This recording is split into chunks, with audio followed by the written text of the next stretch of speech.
What's happening, everyone? Welcome back to GAA Fan TV. My name is Aaron. Limerick are the All-Ireland champions. They have won the 3 in a row. They've beaten Kilkenny by a scoreline of 131 to 226. An exceptional performance from Limerick. One of the best All-Ireland hurling finals we have ever seen. One of the best finals we have seen in the GAA period. I mean, absolutely exceptional from both sides. And as always, I'm here to have a look at some of the Twitter reaction, have a look at social media to see what players, fans, journalists and everyone really connected in the GAA community had to say in regards to what has been an exceptional day of hurling from both Limerick and Kilkenny. So if you are new to the channel, if you could smash the like button and subscribe, it would be much appreciated. We do plenty of content similar to this one. We did do a watch along yesterday, so if you want to have a look through some of the highlights of the game or highlights of my reaction to the game, feel free to check that out, as well as match reactions and a podcast coming later as well between myself and Marty Morrissey of the GAA Statsman. And yeah, we'll be discussing this game a little bit further, as well as all the ladies football action as well. So if you do enjoy the content, hit the like button and subscribe, and let's get straight into it. So first of all, we have a tweet here from Buffegan, and he says, what a brilliant All-Ireland final. Limerick 3 in a row All-Ireland champions. By God, they earned it. Their half-forward line were simply awesome. Massive credit to both teams. Thank God we have the greatest game in the world. And absolutely, exceptional, unbelievable performance. Make no mistake about that. And the game was absolutely brilliant. I mean, it's interesting. I've seen a lot of people giving out about referees on Twitter, and a lot of people sort of saying, there was a lot of fouls and all the rest. To be honest, I didn't really see so. I thought the game was let flow quite a lot by Colm Lyons. He did stop the game quite a bit, and there was a lot of frees here and there, but I don't think it was maybe as bad as what people suggested. And I thought all in all the referee did quite a very good job. But yeah, what a game of hurling we have, like what a sport we have. The GAA is absolutely incredible, isn't it? It's absolutely brilliant. And when you see performance like that from both sides, from both counties, I mean, it was absolutely unbelievable. I mean, you couldn't take your eyes off the game. I mean, I was doing the watch along on the channel, and I just couldn't take my eyes off the game whatsoever. I mean, there was so many scores, so many moments from either side. It was just absolutely brilliant to watch. And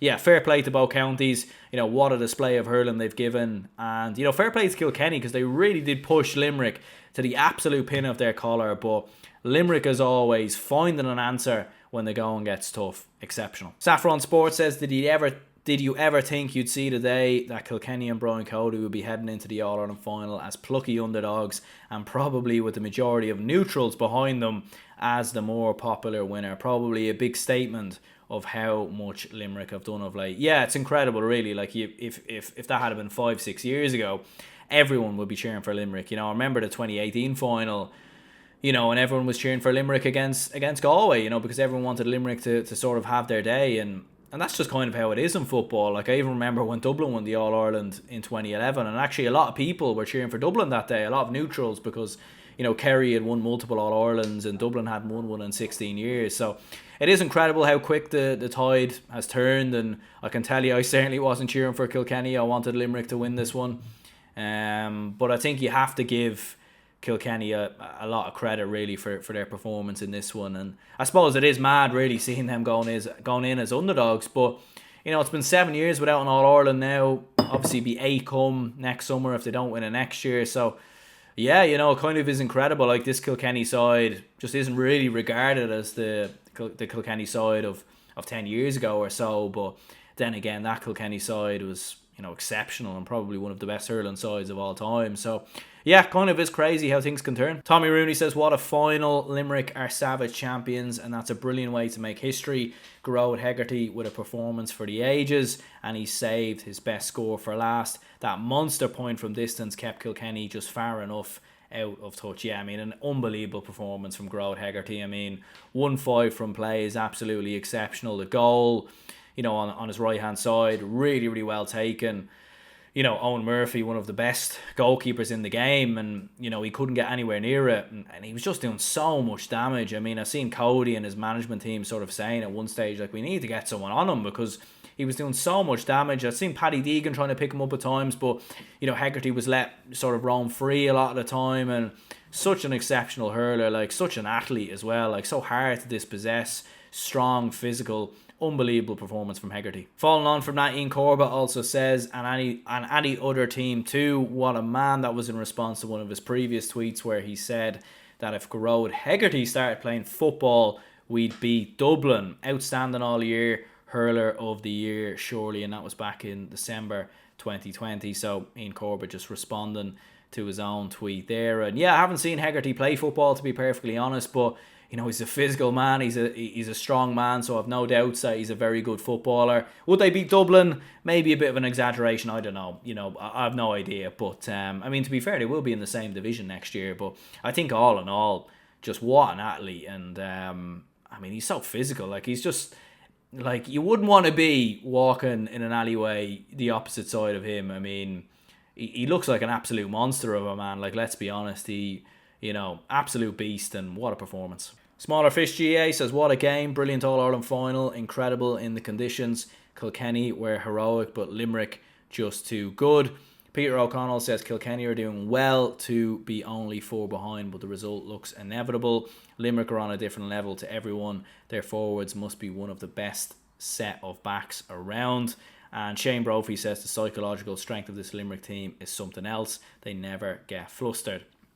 Yeah, I suppose going back to Colin Parkinson's tweet from Smaller Fish GAA, like, given the conditions, given how hot it is out there, you know, I was sweating early watching the game. Do you know what I mean? So I can't imagine how those lads felt out there on the out there in the field. Like, I mean, it was exceptional. Like, it never really slowed down at all. The pace of the game never really slowed down. Like, there was a little bit of a lull at times in the game. You know, I think Kilkenny went 10 minutes, nearly 10 minutes without a score at one stage, but it was unbelievable. Like, absolutely exceptional. And yeah, the psychological strength of this Limerick side, like, a lot of the time they just find a way. And, you know, it is very reminiscent of that Dublin side, in my opinion, you know, the 1-6 in a row, because Dublin a lot of the time weren't the best in a lot of those games leading up to the finals, and, you know, they didn't always play brilliant, you know, and it wasn't like they beat teams 8, 9 points, 10 points in All-Ireland finals. Like, sure, they played swashbuckling brilliant football in Leinster and they, you know, swept teams aside. But all in all, like, teams gave Dublin, you know, a rattle in those finals. But Dublin, a lot of the time, whether it be lads coming off the bench, lads making a difference, they just found a way to win games. And it wasn't always, like, the most impressive or the most brilliant All-Ireland win. They just find a way to get it done. And I think psychologically, because they had it built in within them to win, they just find a way in those little sort of 1% that other sides didn't have. And sometimes luck would go in their favour as well. And sometimes you need that. So, yeah, I do agree. The psychological element of this Limerick side, you know, the fact that Kilkenny were given absolutely everything, the goals and everything else, but Limerick just kept on responding. Unbelievable, really. Shane Sableson says, brilliant final. Limerick with their first ever 3 in a row. Kilkenny were excellent in the fee. And Jerome O'Connell says, Cian Lynch and crutches up the other end of the field from the Limerick celebrations, shaking hands with all the Kilkenny players. Class, yeah. I mean, unbelievable from Limerick and that sort of element of things. The fact that Cian Lynch wasn't even on the pitch, hasn't been available for the majority of the season, like came off the bench in the semi-finals, but has obviously injured himself in the process of the All-Ireland final. So incredible, really, that you know, they're without last year's hurler of the year, and you know, they've still gone on to win the All-Ireland. I mean, it would be a bit like Kilkenny. If you took TJ Reid out of Kilkenny, I mean, would they be the same team? Would they be able to make the All-Ireland final? I'm not sure. You know, you take Patrick Horgan out of Cork, or you take, you know, a lot of sides, big players out of their teams, and you see how they struggle. Whereas with Limerick, they've just got so many options and so many players that they'll find someone else to step up. Like, no Lynch, no problem. Hegarty will step up, score 1-5. Cole Hayes had an absolute monster of a game in the final as well. He was unbelievable. Graham Mulcahy will step up. They're just getting so many options from so many areas of the pitch. And, you know, even without Lynch, to think that he still needs to come back into the side next year, it's just incredible, really. It's mad. Absolutely mad. Royker says, an authentically mighty sporting day, but doesn't feel remotely like All-Ireland Eve. Scorching July night, hotels costing a 20-year mortgage. Hardly a Limerick Kilkenny shirt on Camden Street. Glorious night before, up for match mischief lost. I'm a traditionalist, but kind of sad. So yeah, that was a tweet sort of before the game, but I wanted to highlight it anyways because, yeah, the build-up for a lot of GAA games this year has been terrible. You know, it's been absolutely atrocious. It's been the same for the All-Ireland hurling final. Like, I don't get why press conferences aren't made public to fans so they can see them.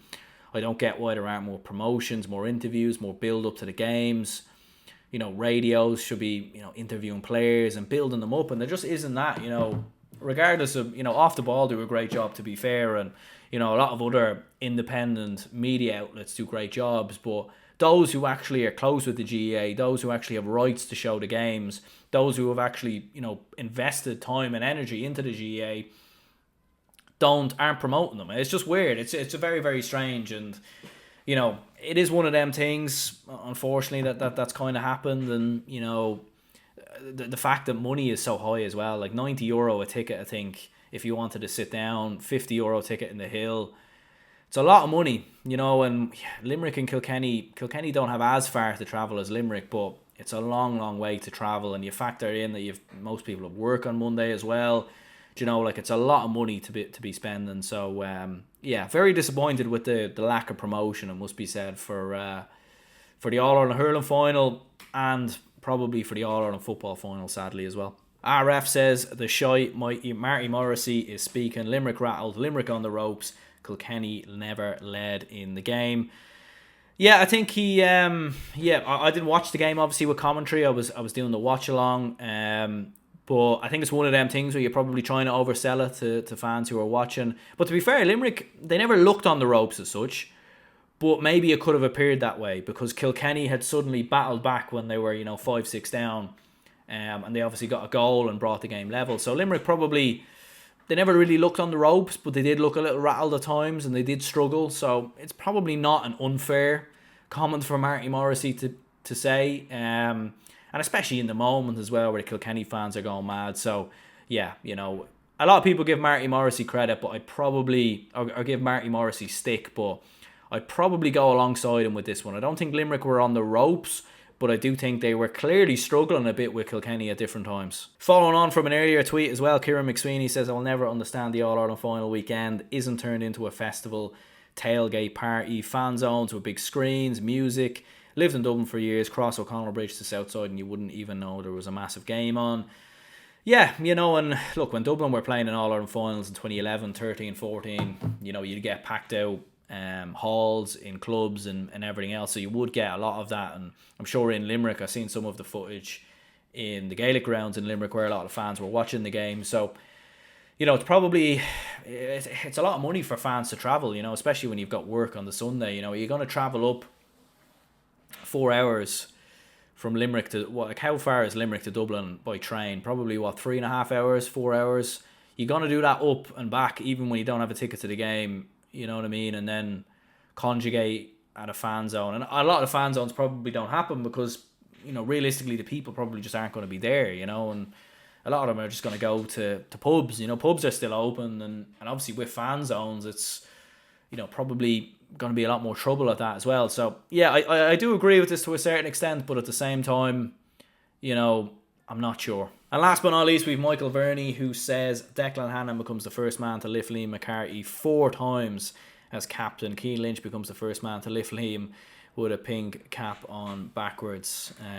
Brilliant stuff there from Cian Lynch. And yeah, like Declan Hannon, like I seen there, Limerick have won the All-Ireland 11 times and Declan Hannon's lifted 4 of them, so he's basically lifted 36% of Limerick's All-Irelands. That's incredible. That's astonishing, really. And, Limerick have won more All-Irelands now in the last 5 years than I think they have in the previous, 80 or 90 years. It's absolutely incredible. And I've said this time and time again, the fact that Limerick went 45 years without an All-Ireland, and I know Limerick fans will say, they didn't come out of nowhere. They always had good hurlers and they always had good players. And, Tom Morrissey, Dan Morrissey, who were knocking around, Nicky Quaid. And, obviously they had the, injection of a lot of under-20 lads coming through.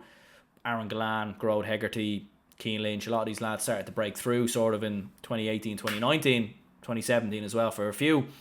But in many people's eyes, no one could have envisaged when they lost both championship games in 2017, they finished the championship season winless, that they would win 4 of the last 5 All-Irelands. I don't care who you are. You could be the most staunch Limerick fan ever. If you believe they were going to win 4 All-Irelands in 5 years, back when they lost to Kilkenny in 2017, No, yeah, I just don't see it. I just don't see how you could have believed that. So, or thought that. So, it's just absolutely incredible, unbelievable, and yeah, the big question is now, like, they've done 3 in a row.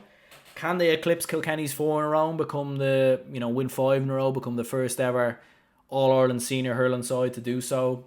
And could they even eclipse Dublin 6 in a row? Who knows? I mean, their age profile is very good. They got to another 20 All-Ireland final this year. They have a lot of young lads coming through.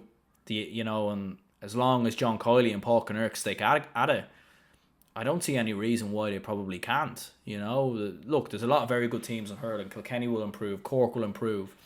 Waterford will improve. Tipperary will come back. Wexford will come back. But I still think Limerick have all their numbers. They've beaten all those teams in the last couple of years. So, yeah, just incredible. Incredible stuff from Limerick and unbelievable achievement. But anyway, lads, we're going to go ahead and wrap this up here. Let me know in the comments down below what were your thoughts on the weekend's action. Let me know your thoughts in regards to some of these tweets as well.